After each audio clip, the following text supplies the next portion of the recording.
अस्सलाम वालेकुम। मेरा नाम मोनिस उस्मान है and welcome to another topic of how to build a micro PL business with Daraz in Pakistan.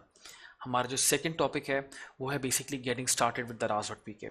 कैसे आप दराज से अपना स्टोर खोलेंगे, कैसे आप एक सेलर बन सकते हैं, क्या डॉक्यूमेंटेशन रिक्वायर्ड है और क्या फॉर्मेलिटीज़ रिक्वायर्ड हैं ताकि आपका अकाउंट खुले and you can start selling on दराज। तो स्टार्ट करते हैं। सबसे पहले जान लेते हैं कि डॉक्यूमेंटेशन क्या रिक्वायर्ड है। अकाउंट खोलते वक्त ये चीज़ें आपके पास पहले से मौजूद होनी चाहिए, क्योंकि जब प्रोसेस स्टार्ट होता है तो you have to enter these details. दो टाइप के अकाउंट होते हैं, personal and business. Personal if you're individual, अगर आप इंडिविजुअल लेवल पे काम कर रहे हैं, कोई प्रोडक्ट खरीद के बेच रहे हैं होलसेलर से, डीलर से, तो आप पर्सनल साइन अप करेंगे। If you have a business, अगर आप मैन्युफैक्चरर हैं, आप इंपोर्ट करते हैं, तो you can sign up as a business, पर उसके लिए आपके पास एनटीएन होना ज़रूरी है। पर्सनल अकाउंट के लिए you need C N I C details. C N I C details होनी चाहिए, प्लस उसका आगे का फ्रंट की तस्वीर और बैक की तस्वीर आपके पास सेव होनी चाहिए, क्योंकि ये आपको at the time of sine up upload करनी होगी। मोबाइल नंबर होना चाहिए जो कि उसी सी एन आई सी पर रजिस्टर्ड हो। उसके बाद आपको बैंक अकाउंट डिटेल्स की ज़रूरत होगी। तो जो सी एन आई सी डिटेल्स पे जो नाम लिखा हुआ है, जिस बंदे का नाम, जो सी एन आई सी जिसका आप दे रहे हैं, वो ही बैंक अकाउंट की डिटेल्स, उसी के नाम पे बैंक अकाउंट होना चाहिए। अकाउंट टाइटल, अकाउंट नंबर, उसी उसी सी एन आई सी पे होना चाहिए। आपके पास जो चीज़ें रिक्वायर्ड हैं बैंक से रिलेटेड, वो टाइटल, अकाउंट नंबर, बैंक का नाम, ब्रांच का कोड और चेक की एक तस्वीर जो कि आपने सेव की हुई हो। एड्रेस होना चाहिए, एक वैलिड एड्रेस। अगर आप बिज़नेस अकाउंट खोलते हैं तो आपके पास बिज़नेस रजिस्ट्रेशन नंबर, जो कि as per the NTN number होता है। लीगल नेम, ये बिज़नेस का नाम हो सकता है जो एनटीएन पे लिखा हो, या फिर आपका ओनर का नाम हो सकता है अगर उसके नाम पे रजिस्टर्ड है business. NTN document, you need to have a scan copy. NTN document की भी आपके पास स्कैन कॉपी मौजूद होनी चाहिए अपने पीसी में। बैंक अकाउंट डिटेल्स, अगेन उसी नाम पे बैंक अकाउंट हो, बैंक अकाउंट का नंबर, बैंक अकाउंट का टाइटल, बैंक ब्रांच कोड और bank name with a scan copy of the cheque आपके पास होना मौजूद है। चेक की कॉपी भी आपने अपलोड करनी होती है, तो ये ज़रूरी है आपके पास मौजूद हो। और अगेन अ वैलिड एड्रेस। तो ये डिटेल्स आपके पास पहले से इन हैंड होनी चाहिए ताकि आपको प्रोसेस साइनिंग अप में कोई डिफ़िकल्टी ना आए। How to sign up on Daraz देख लेते हैं कि किस तरह आप अपना प्रोसेस स्टार्ट करते हैं दराज पे जाने के बाद। सबसे पहले तो आप दराज डॉट पी के पे लॉगिन कर लें। जैसे आप दराज डॉट पी के वेबसाइट खोलेंगे, आपको टॉप पे यहाँ पे ऑप्शन नज़र आ रहे हैं। तो सेकंड ऑप्शन होता है सेल ऑन दराज। आप सेल ऑन दराज पे क्लिक करते हैं। जब उसके बाद आपके पास एक पेज खुलता है जहाँ पे इन्फॉर्मेशन दी गई हुई होती है। अगर आप स्क्रॉल करेंगे तो डिफरेंट इन्फॉर्मेशन मौजूद हैं। आपने इस पेज पे स्टार्ट सेलिंग पे क्लिक करना है। स्टार्ट सेलिंग पे क्लिक करने के बाद आपके पास साइन अप फॉर्म खुल जाता है। यहाँ पे जैसे आपको पहले बताया था, आपसे पहला सवाल ये पूछता है कि आपने पर्सनल अकाउंट खुलवाना है या बिजनेस अकाउंट खुलवाना है।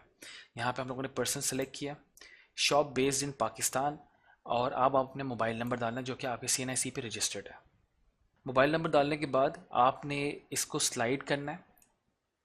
ये बटन जब आप स्लाइड करते हैं तो आपके नीचे फर्दर डिटेल्स खुल जाती हैं। अब ये कह रहा है कि आपको एक 6 डिजिट कोड आया है, वो आपने वेरीफाई करना है। फ़ोन नंबर जो आप यहाँ पे डालते हैं, उसी से रिलेटेड, उसी पे आपके पास एक कोड आता है, वो कोड आप यहाँ पे डालेंगे।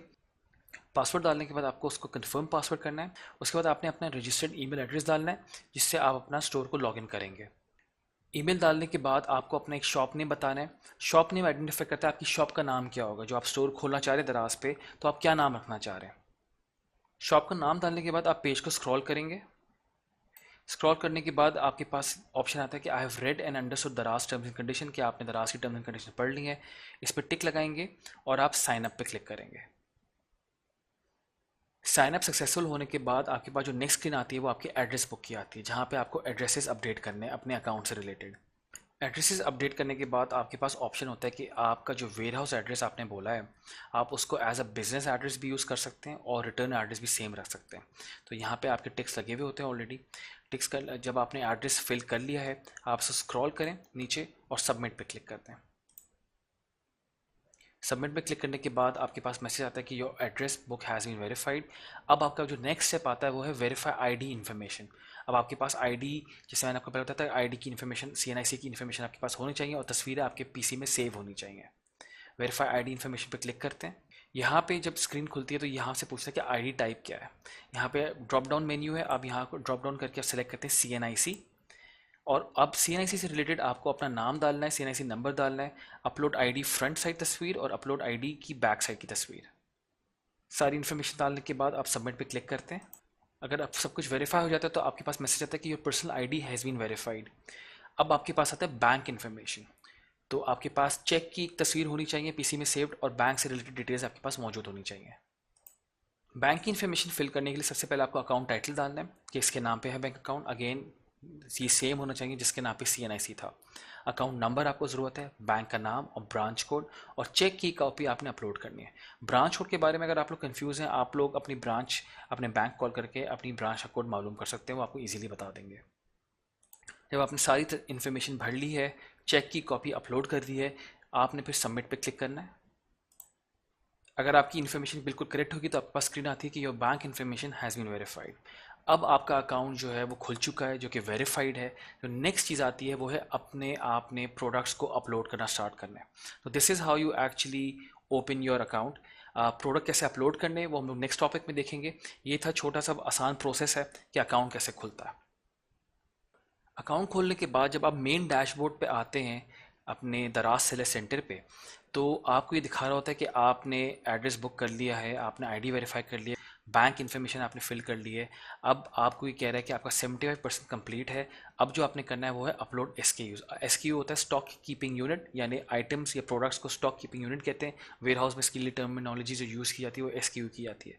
अब मेरा जो मेन काम रह गया है वो है प्रोडक्ट्स को अपलोड करना। जैसे ही आप प्रोडक्ट अपलोड करते हैं आपका स्टोर एक्टिव होता है, आपका पूरे स्टेप्स कंप्लीट हो जाते हैं, and now you can start selling on दराज। तो ये थे स्टेप्स अकाउंट खोलने के लिए। अब थोड़ी सी कुछ चीज़ें देख लेते हैं कि अकाउंट खोलने के साथ साथ जब आप प्रोडक्ट्स अपलोड करें तो और क्या चीज़ें और कौन सी फॉर्मेलिटीज़ आपने पूरी करनी है। अकाउंट खोलने के बाद जब आपका अकाउंट खुल चुका है, अब आप अपने प्रोडक्ट्स को अपलोड कर रहे हैं, बीच में आपको सबसे पहले एक और चीज़ करनी है। जब तक आपकी चीज़ें अप्रूव हो रही हैं, लिस्टिंग्स अप्रूव हो रही हैं, स्टोर अप्रूव हो रहा है, आपने पैकेजिंग मटेरियल परचेज करना है। दराज के एल्गोरिथम में एक चीज़ है कि जहाँ पे ये दिखता है कि अगर अकाउंट खुलने के बाद सेलर अकाउंट जब खुल जाता है, अगर सेलर पैकेजिंग मटेरियल परचेज करता है तो उसकी सीरियसनेस जाहिर होती है। तो उस वो मेक श्योर करते हैं कि जिसने अकाउंट खोलने के फ़ौरन बाद परचेजिंग कर ली है पैकेजिंग मटेरियल की, उसका अकाउंट जल्दी खुल जाता है। तो सारी इन्फॉर्मेशन भर ली, उसके बाद फ़ौरन से आप आके दराज से ही अपनी रजिस्टर्ड ईमेल आईडी जिससे जिससे आपका सेलर अकाउंट है उससे आप पैकेजिंग मटेरियल ऑर्डर करते हैं। ऑर्डर करने के फ़ौरन बाद आपको उनके नुमाइंदे की कॉल आती है और आपका अकाउंट एक्टिवेट कर देते हैं। तो हम लोग देख लेते हैं कि आप पैकेजिंग मटेरियल कहाँ से ख़रीदेंगे। पैकेजिंग मटेरियल परचेज करने के लिए आप दराज और PK पे लॉगिन करते हैं। सर्च बार में आते हैं, सर्च बार में आप टाइप करेंगे पैकेजिंग मटेरियल। पैकेजिंग मटेरियल लिखने के बाद आप उसको सर्च करते हैं। सर्च करने पे आपको दिखाएगा डिफरेंट किस्म के पैकेजिंग मटेरियल आपके सामने आते हैं। इसको कहते हैं फ्लायर्स, बबल रैप।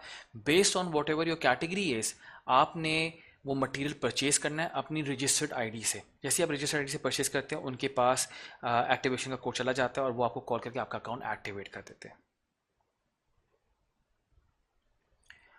अच्छा जी, अब आपने पैकेजिंग मटेरियल परचेज कर लिया, अब आपने क्या करना है। जैसे ही आप अकाउंट खोल लेते हैं तो सेलर सपोर्ट टीम होती है दराज की, जो कि सपोर्ट कर रही होती है, वो आपका प्रोसेस स्टार्ट कर देते हैं ऑन बोर्डिंग का। तो जो आपने डिटेल्स दी हैं, जिसमें एड्रेस है, बैंक है, आईडी डिटेल्स हैं, उसको वेरीफाई कर रहे होते हैं। जब तक वेरीफाई चल रहा होता है तो आपको अलाउड होता है कि आप अपने प्रोडक्ट्स को अपलोड कर सकते हैं। जो आपकी लिस्टिंग्स हैं उनकी अच्छी तस्वीरें खींचें। आगे हम लोग पढ़ेंगे कि लिस्टिंग्स को कैसे अपलोड करते हैं, कैसे अप्रूव करवाते हैं।